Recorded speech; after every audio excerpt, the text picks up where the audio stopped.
ام وہاب بنت عبد یا ہانیہ، یہ وہ بیوی ہے کہ جو کربلا میں موجود تھیں اور وہب کلبی کے جو مسیحی مذہب سے تعلق رکھتے تھے، یہ ان کی زوجہ تھیں۔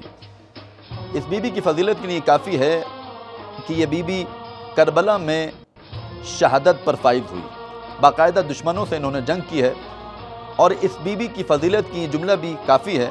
جب وہب کلبی سے یہ ملاقات کرنے گئیں، شہادت سے پہلے جب وہب کلبی کے پاس پہنچی تو وہاں پر جا کر انہوں نے ایک جملہ اپنی زبان سے جاری کیا جو واقعاً اس بیوی کی محبت و صمیمیت پر دلالت کر رہا ہے کہ امام معصوم سے اس بیوی کو کتنی الفت و محبت تھی، یہ بیوی کتنی محبت کرتی تھی امام حسین علیہ السلام کے ساتھ۔ اس بیوی نے ایک جملہ جو بیان کیا وہب کلبی کو خطاب کر کے، وہ تاریخ نے اپنے صفحات میں محفوظ کر رکھا ہے۔ وہ جملہ کیا تھا؟ وہ جملہ یہ تھا، اے وہب، اپنے وعدے کی وفاداری پوری کرنا، اپنے وعدے سے پھر نہ جانا۔